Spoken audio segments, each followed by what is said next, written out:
Nageenyi keenya kabajaaf jaalalaa bakka jirtan maratti isin haa qaqqabu. Ashama akkam jirtu kabajamtoota daawwattoota keenya televezyiinii Faanaarraa qophii simboo keenya dilbata waaree booda yeroo maraa sa'aatii kanarraa kaasee isin bira ga'u daawwachaatii kan jirtan qophii simboo keenya guyyaa har'aatiin immoo Finfinnee irraa gara kiiloomeetira 500 olii imaluudhaan bulchiinsa magaalaa Direedawaa keessatti argamnee jirra. Bulchiinsa magaalaa Direedawaa keessa wantooti daawwataman hedduun ni jiru. Bakkeewwan hawwata turizimii ta'an keessaa wantoota seena qabeessa bakkoota seena qabeessa ta'an keessaa immoo masjid Xaaliyaaniin isa tokkodha. Masgiidni yookaan immoo masjidi Xaaliyaanii kun waggaa 90 ol umrii dheeraa kan qabudha. Bara 1933 kaasee wayitaa weerartuun Xaaliyaanii Itoophiyaa weerartee turte naannawaa kana turteetti masjida hojjetamedha. Seenaa guddaa kan qabudha. Masjidni kun umrii dheeraas kan qabudha. Waa'ee masjida kana seenaa masjida kana isin daawwachiisuudhaaf asitti argamneetiin jirra. Seenaa masjida kana namoonni natti himanii jiru. Isin qophii keenya irraati hubannoo guddaa ni argattu. Nu faana tura. Egaa daawwattoota keenya keessummaas ni qabna. Akkam jirtan? Akkam jirtan? Nagaa. Fayyaa keessan. Walii wal bartanii daawwattoota wal bara. Taate wal barraa maqaan kiyya Ustaad Abdurrahiim Sheekh Muhammad Abdul Qaadiriin jedhama. Ani jiraataa magaalaa Direedawaa keessaa ganda Laga Harree jedhamu keessa kan jiraattu. Namuma asitti dhalatee asitti guddate. Roga hujiitiin immoo asuma ollaa masgida kanaa masgid Xaaliyaanii madrasaa Ma'had al-Nuur al-Islaamii kan jedhamu takka immoo mana barnoota jadiidaa jedhamu achi keessattiin qaxaramee barsiisummaadhaan hojjechaa jira jechuudha. Seenaa masjid Xaaliyaanii kana odeeffachuu dhufne? Gaarii. Keessa seennumoo asumatti? In danda'ama. In danda'ama seennee waan takka waliin ilaalla. Masgidni kun yeroon inni ijaaramee yeroo dheeraadha. Yoo xiqqaatee bara 90 takka lakkoofsisee jira. Masgidni kun ganda kana keessatti takka immoo akka magaalaa Direedawaatti masgida seena qabeessa takka seenaa guddaa qabu.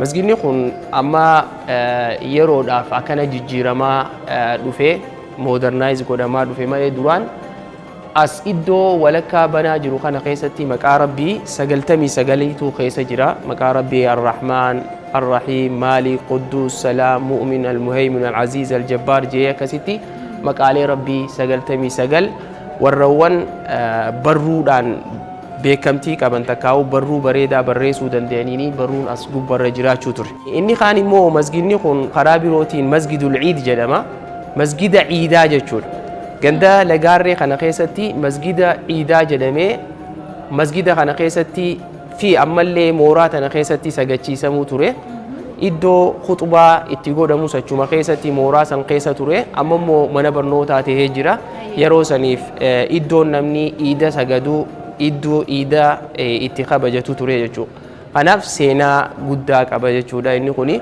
مسجدني خون أكوما أجرتني تياماس جما آلاتينيس مسجدني خون إدو وان مني وان أتشجروس أمتوتا عربا زمانا سنفاني بيخنا خيسة jiraachuu turaniitu manneen jajjaaree jechuudha. Kanaaf gabaabumatti masgidni kun masgida akka lagaarree guddoo magaalaa Direedawaa tana keessaa dur masgiduma lamaatutu keessatti khutbaan himama takka ammoo waa'een islaamummaa barsiisummaan kan barsiifamu masgidawwan lama keessaa masgida lama ture inni tokko masgid Jum'aa jedhama inni kun immoo masgidul Ciid jedhama.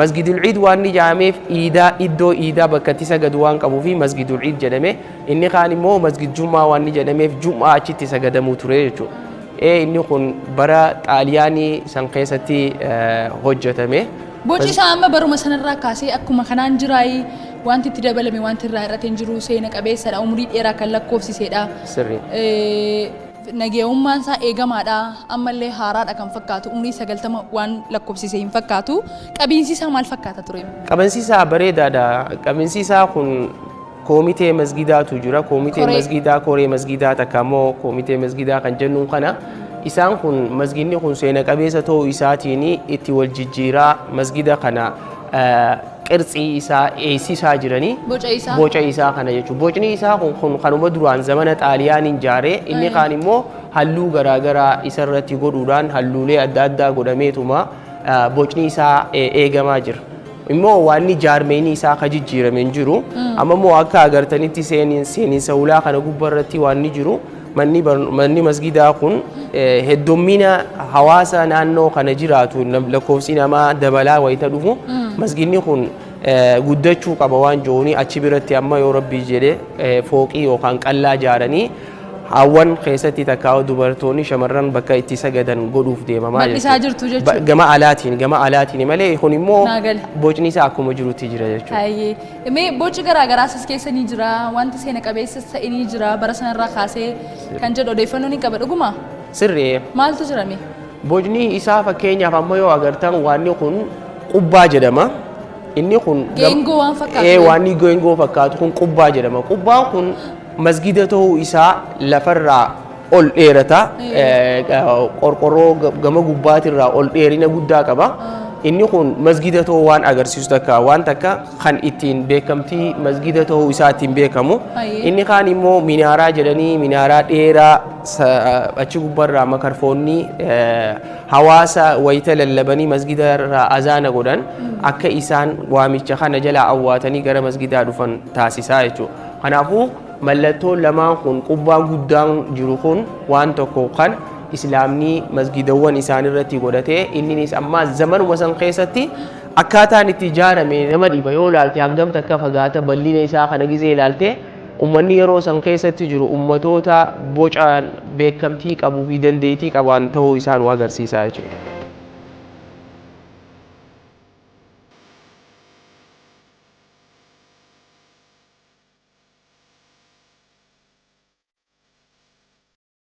Egaa masjidni kun masjida umrii dheeraa lakkoofsiseedha. Waggaa 91 ol jechuun salphaa miti, waggaa dheeraadha. Mee uummanni yeroo sanarraa kaasee masjida kanatti sagadaa ture, haalli amantii itti gaggeessitan as keessatti akkaataan itti rabbii kadhattan maal fakkaata? Isa naa kaasaa. Gaariidha, gaaffii bareedaadha. Masgida kana keessatti waan akka gaggeeffamu masgida keessatti akkuma agartanii qura'aanawwaniitu jira. Qura'aanni keessatti qura'aanni jecha rabbii ol ta'eeti qur'aana kana keessatti dubbisan jechuudha. Akkasuma ammaas qur'aana kana hiikaa isaa afaan keenyaan afaan oromootiin as keessattis ni barsiifama. Inni kaan immoo kutubaa jedhamee torba irraa guyyaa tokko guyyaan san guyyaa amantii islaamaa keessatti iddoo guddaa qabu. Guyyaa san iida islaamaati namni walii qabamee sa'aa ganamarraa jalqabee ilaa hanga sa'aa torbaatti amantii isaa as keessa gaggeessa. Wayita amantii isaa as keessa gaggeessu iddoo san irratti kutubaa abbichi godhu san takkaa'u gorsi namni kannu san gorsa waa'ee yeroo wajjin deemu gorsi arraan tana maalirraa barbaachisa waan jiruun itti qophaa'ee torbaan akkasitti asirraa gorsi gaggeeffamaa jechuudha. Islaamni torbaan irraa guyyaa takka wal gorfata, kararraa hamtuurraa kara gaariitti wal deeffata. Masgida kana keessatti yeroo amma jiru kana keessatti namni kutubaa godhulleen obboleessa keenya Ustaad Abdulhakiim Hassan jedhama. Torbeerraa ittiin qophaa'ee akkasumatti illee kutubaalee gaggaarii yeroo wajjin deemtu as keessatti kannaa jira. Inni kaan immoo akkuma agartutti waan kun sarara qaba. Namni tokko hoggaa ibaadaadhaaf dhufu amantii isaa gaggeessuudhaaf imaamni achi dura bu'ee dhaabbata. Namu sarara isaa kana eeggatee osoo hin jallisnetti sarara kanarratti amantii salaata sagada jechuudha. Toora kanaan jechuudha. Kunoo kanumarra dhaabbata.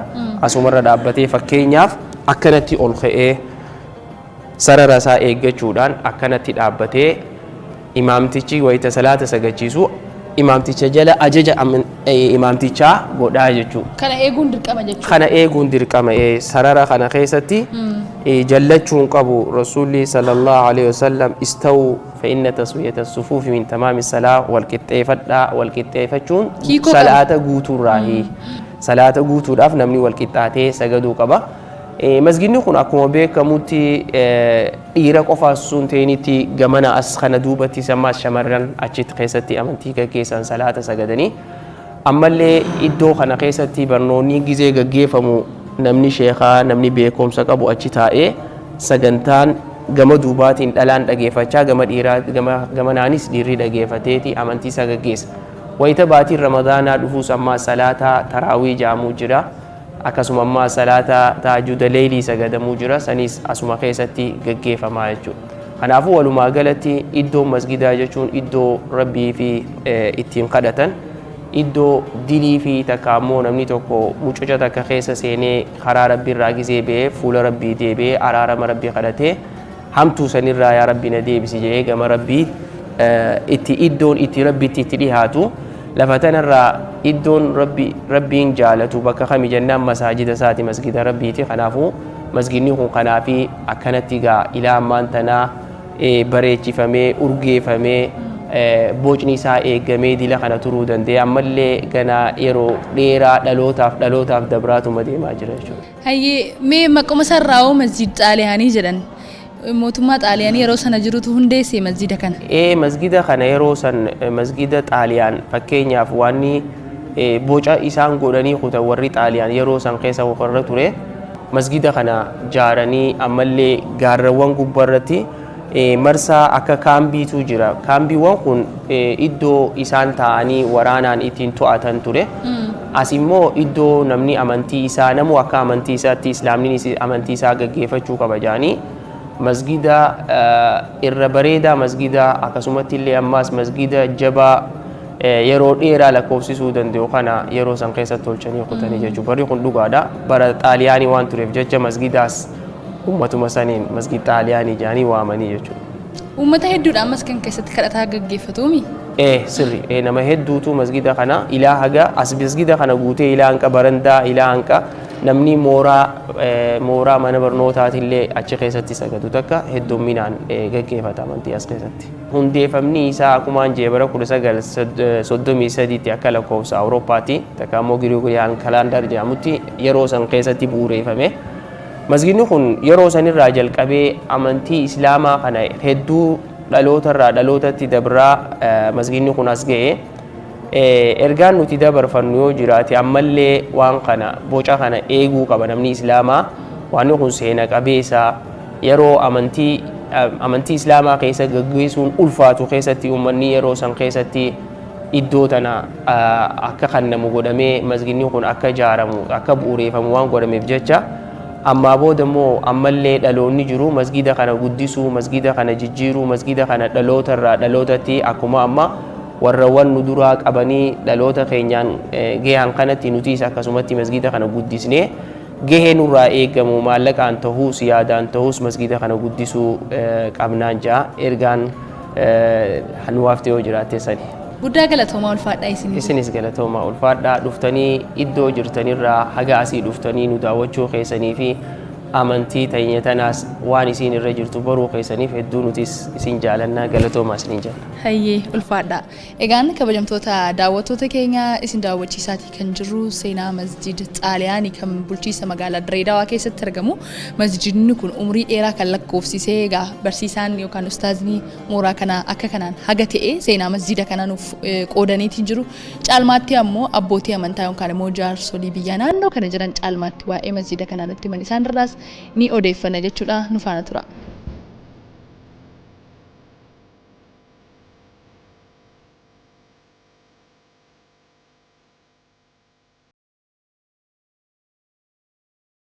Ulfaadhaa galatoomaa maqaa keessan eenyu isiniin jedhu? Maqaan kiyyaa Mahamad Abdurrahman naan jedhan. Jiraataa naannoo kanaati? Jiraataa ollaa masgiida kanaati. Amma bakki itti argamnu kun maqaan isaa maal jedhama? Seenaan isaa yoomirraa kaaseeti? Masgiidni kun masgiida xaaliyaan jedhaniin duraan. Amma eegasu masgiidul iid jedhaniitiin jijjiirree masgiida iid jennaan. Masgiida xaaliyaaniitti jedhaniin masgiida kana xaaliyaanii ijaare. Akka lakkoofsa Itoophiyaadhaatti bara 1933 kana soddoma akkana ijaare. Xaaliyaan zamana Hayilasillaasee san waggaa dhufee biyya tana wanta jiru amata 1928 seene. Achi waggaa dhufee karaa wanti Mogadishoo kadhaanii seenee dhufe. Waggaa karaa Ogaadeen kanaan dhufee wanta jiru masgiidan biraatis islaama kana wali qabachuudhaaf naannoon tuni waan islaamni hedduu jiruuf jecha islaama kana wali qabachuuf jecha masgiida jaaraa fi wanti jechaa dhufe. Waan zamana Minilik Adwaa irra diffii ta'e amata 40 dura hijaasan bahuudhaaf asiin indaganaa dhufe jechuudha. Asiin waggaa dhufe islaama wali qabachuuf jaaree jettu masgiida kana. Masgiidan asitti osoo hin ta'in bakka biraattis Adaree fi Ogaadeen keessaa fi kana cufaa Jijjigaa karaa Qarsaa kana cufaa masgiida jaaraatiin nama wali qabachaa dhufe jettu islaamni akka isatti wanta jiru handaa godhachuudhaaf. Kana bareechee wanti godhee ijaare haala adda addaatii himamaa ture. Biiroo isaa godhachuudhaaf ijaarees ni jedhama. Biiroo isaa godhachuuf akka hin ijaarin manni kun minaaraa qaba, mi'raaba qaba, mana imaamni keessa galu ture amma dhalaadhaaf godhame. Kana cufa godheetiin haala masgiidaatiif fakkeessee ijaaree jira. Bakka biirkaa bishaan itti dhugatan kana godhee haalli ijaareef masgiidummaaf ijaare malee waan biraatiif akka hin ijaarin ijaarumsi isaatii ilaa amma jirullee ni beeksisa jechuudha. Zamana duraanii san faffaca'aa ture. Gaafa masgiidni kun ijaarame ani akkaan argetti xaaliyaantittii takka Awurooppaarraa dhuftee akaakuu kiyyaatiitu mahandisa turee ijaaree jetteetii footoo fiddee dhufte. Footoo san gandi kun hin jiru armaan gadumaan jiru masgiida kana kophaa asitti kophaa ture. Armaa achi karaa magaalaa kana manneen jiraatan malee hin jiran ture. Eega madrasaa kun eegas booda irra ijaaramee wanta jee naannootti jiru gandi jiru kun cufan jiru akkaana footoo san argetti footoo adii gaara kana gubbaarraa dhaabbatanii akkana gakkaasan akkasitti dhufteetiin akaakuu kiyyaa ijaaree seenaa saniin baruu fedhaa jettee gaafa san ijaarsa tokko ture abbaasii sanii wajjin gaafa san asitti wanta jee isa saniinillee wal garsiifnee akkasitti isa sanis dubbistee wanti jettee deemte. Galatooma ulfaadha. Kabajamtoota daawwattoota keenya televezyiinii Faanaa sagantaa afaan Oromoo irraa qophii simboo keenya daawwachaatii kan jirtan bulchiinsa magaalaa Direedawaatti argamuudhaan masjiid xaaliyaanii umrii 90 ol yookaan waggaa 90 ol lakkoofsise seenaa isaa isin daawwachiisuudhaaf kan yaalle isin egaa qophii keenya irraati haga ta'e hubannoo argattaniitu seenaa masjiida kanaa beektaniitu jenneeti kan abdannu nuunis hamma dandeenya hamma humna keenyaa isin daawwachiisuudhaaf kan yaalle tariitii ammoo qaamoleen hawwata turizimii irratti hojjetan yookaan ammoo qaamoleen imala garaagaraa irratti hojjetan qaamoleen qorannoo garaagaraa gaggeessuu barbaadan gara masgiida kanaa dhuftanii qorannoo hedduu argachuu dandeessu. Egaa seena qabeessadha, umrii dheeraa kan lakkoofsisedha, waa hedduu caalmaatti bakka kanatti qaamaan argamtanii immoo waa'ee masgiida kanaa seenaa masgiida kanaa sirnaan beekuu ni dandeessu jechuudha. Egaa qophiin keenya guyyaa har'aaf qabanne egaa kanaan ga'u ammaatti daawwatan ture waan waliin turtaniif guddaa galatoomaa anobsee waggaariiti.